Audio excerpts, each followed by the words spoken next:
우리에게 주시는 하나님의 말씀은 야고보서 1장 19절에서 21절까지의 말씀입니다.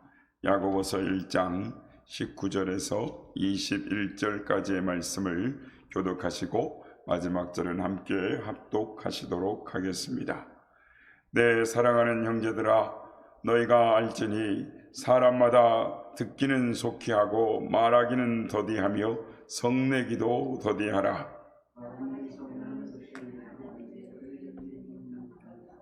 함께 읽겠습니다. 그러므로 모든 더러운 것과 넘치는 악을 내버리고 너희 영혼을 능히 구원할 바 마음에 심어진 말씀을 온유함으로 받으라. 아멘. 할렐루야.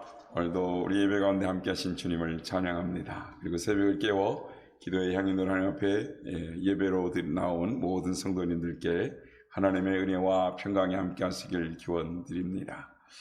오늘 본문에서 야고보 사도 또 야고보 감독은 성도가 어떠한 태도로 자세로 하나님과 이웃 앞에 살아야 하는가에 대하여 말씀을 하고 있습니다. 신앙인은 아무렇게나 사는 것이 아닙니다. 신앙인의 영적인 품격이 있습니다. 오늘 시간에는 경건한 신앙인의 영적인 품격에 대하여 은혜를 나눔으로 말미암아 하나님의 은혜 받는 시간이 되기를 소망합니다. 야고보는 경건한 신앙의 신앙 성숙의 그 첫 번째 덕목을 무엇에 두고 있냐면 즉 언어에 두고 있습니다.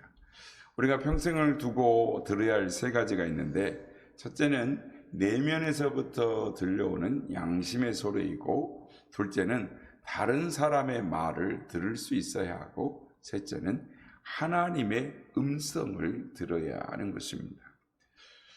여러분, 말은 화와 복의 근원입니다. 말을 잘하면 복이 되기도 하고, 말 한마디 잘못해서 분란이 되고 싸움이 되기도 하고 다툼과 분쟁이 일어나기도 하는 것입니다.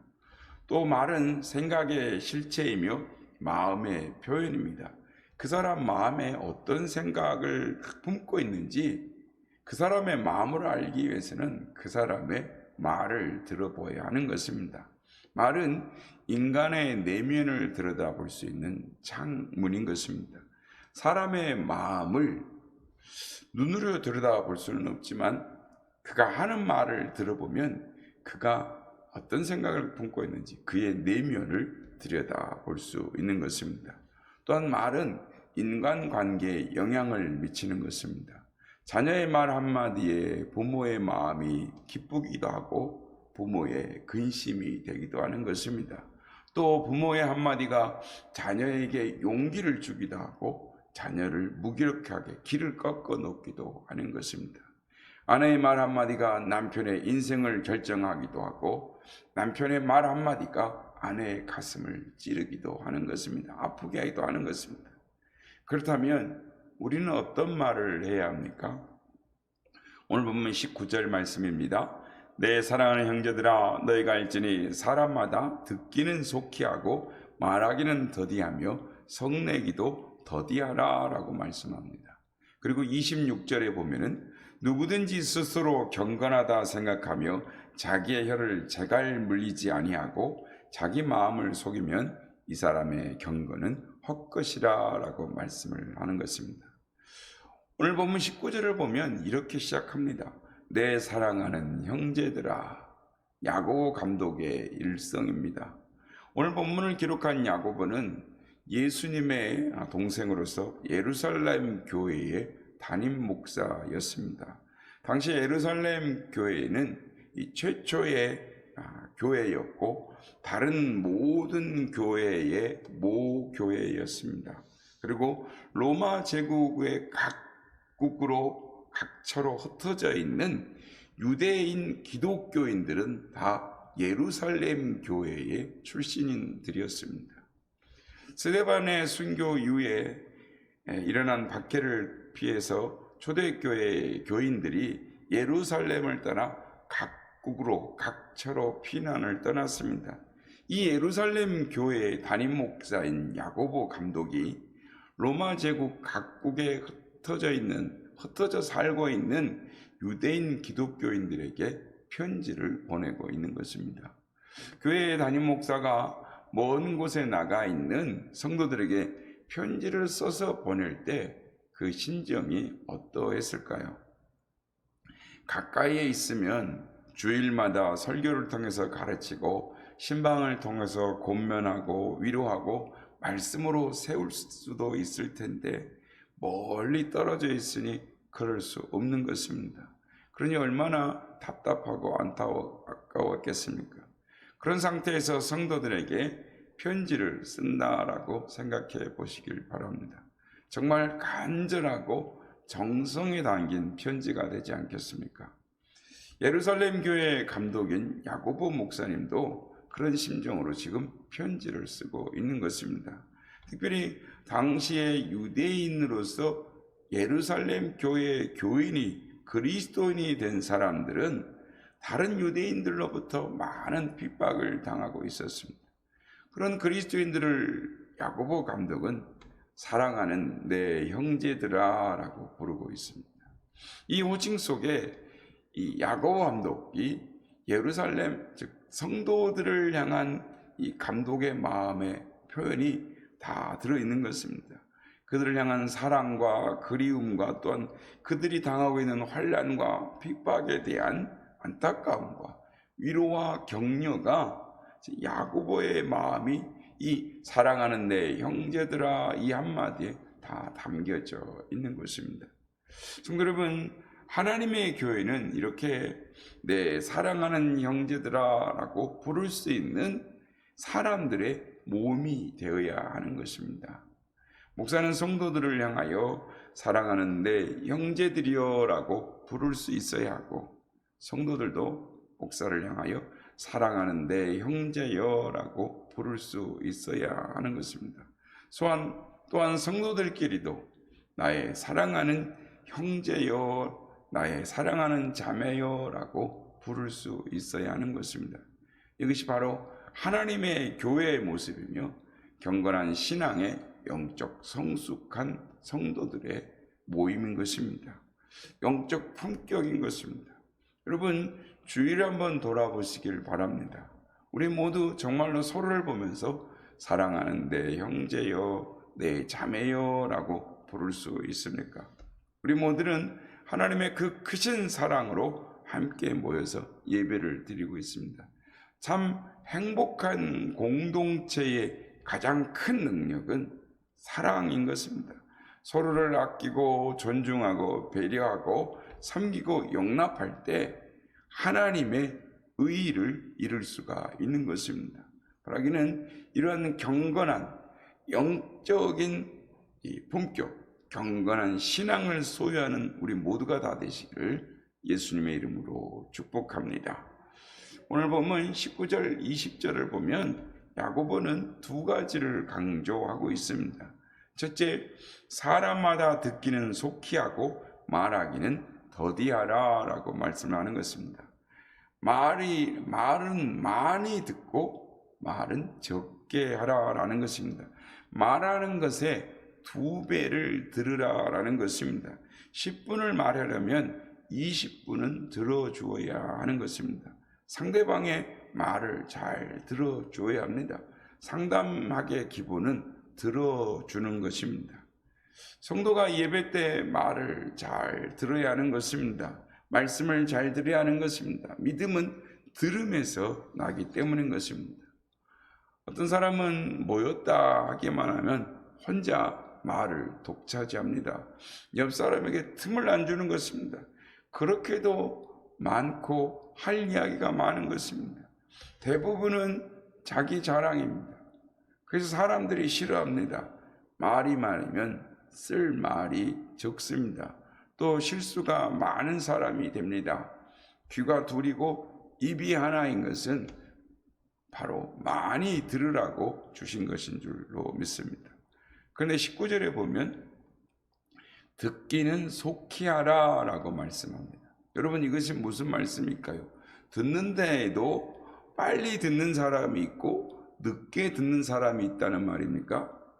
아닙니다. 여기서 듣기는 속히 하라라는 말의 본래의 뜻은 이것저것 다 듣지 말고 잘 가려서 들으라라는 말입니다. 들을 것은 반드시 들어야 하고 안 들어야 할 것은 안 들어야 하는 것입니다. 들을 것을 놓치지 말고 들어야 하는 것입니다. 우리가 세상을 살다 보면 해야 할 일들이 많습니다. 그러나 그것 때문에 하나님의 말씀을 놓쳐서는 안 되는 것입니다. 구약 성경에 사무엘이 밤에 잠을 자고 있는데 하나님께서 부르셨습니다. 그러자 사무엘이 말씀하옵소서 주의 종이 듣겠나이다 라고 말했습니다.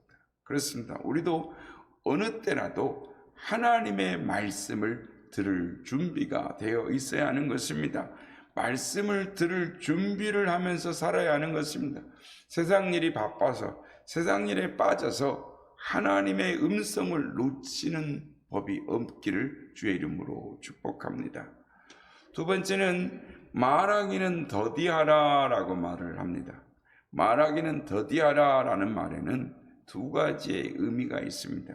하나는 자기 자신에 대한 말이고 다른 하나는 다른 사람에게 대한 말인 것입니다. 먼저 우리는 자기 자신에 대해서 말을 조심해야 하는 것입니다. 자기 자신을 자랑하는 말을 피해야 하는 것입니다. 빌립보서 2장 3절에 보면 아무 일이든지 다툼이나 허용으로 하지 말고 오직 겸손한 마음으로 각각 자기보다 남을 낮게 여기라 라고 말씀합니다. 여러분, 나보다 남을 낮게 여기는 사람, 내가 잘난 것을 드러내기보다는 다른 사람을 칭찬할 줄 아는 사람이 덕스러운 사람이요 지혜로운 사람인 줄 믿습니다. 남을 세우는 사람이 되는 것입니다. 에베소서 5장에 보면은 우리가 하는 말, 나쁜 세 가지의 말이 있다라고 합니다. 누추한 말, 어리석은 말, 희롱하는 말이 있습니다. 그런데 이 말의 공통점은 다른 사람을 위로하고 용기를 주는 말이 아니라 상처를 주고 절망하게 하는 말들이라는 것입니다. 이솝우화에 이런 이야기가 있습니다. 아이들이 연못에 돌을 던졌는데 연못 속에 살고 있던 개구리들이 나와서 항의를 합니다. 제발 돌을 던지지 마십시오.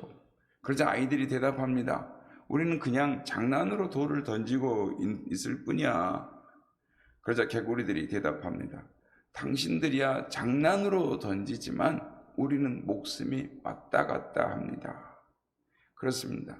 우리가 쉽게 하는 말들을 남을 비난하는 말, 비웃는 말, 흉보는 말 한마디가 한 사람을 절망 가운데로 몰아갈 수가 있는 것입니다.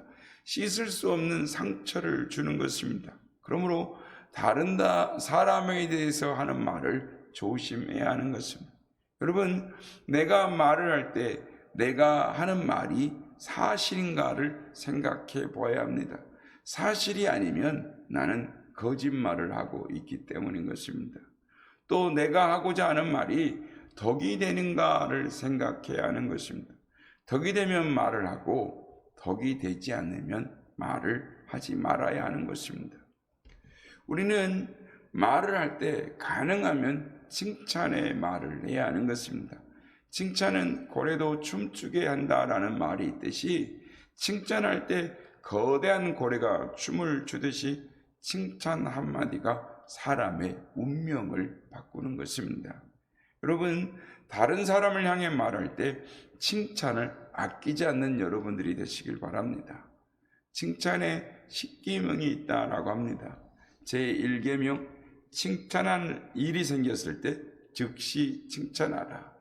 제2계명, 잘한 점을 구체적으로 칭찬하라. 제3계명, 가능한 한 공개적으로 칭찬하라. 제4계명, 결과보다는 과정을 칭찬하라. 제5계명, 사랑하는 사람을 대하듯 칭찬하라. 제6계명, 거짓 없이 진실한 마음으로 칭찬하라. 제7계명, 긍정적인 눈으로 보면 칭찬할 것이 많다. 보인다. 제8계명, 일이 잘 풀리지 않을 때 더욱 격려하라. 제9계명 잘못된 일이 생기면 관심을 다른 방향으로 유도하라. 제10계명 가끔씩 자기 자신을 칭찬하라. 여러분, 칭찬의 말을 할 때 다른 사람을 살리고 다른 사람을 세워줄 수 있습니다. 경건한 신앙인, 성숙한 신앙인의 영적인 품격은 덕을 세우고 사람을 세우는 생명의 말을 하는 사람들인 것입니다. 바라기는 우리 모두가 주의 사랑으로 사람을 살리고 사람을 세우는 생명의 말을 하는 우리 모두가 다 되어서 경건한 신앙인, 영적인 품격을 가짐으로 말미암아 하나님께 영광을 돌리고 주의 사람을 살리고 세우는 우리 모두가 다 되시기를 예수님의 이름으로 축복합니다.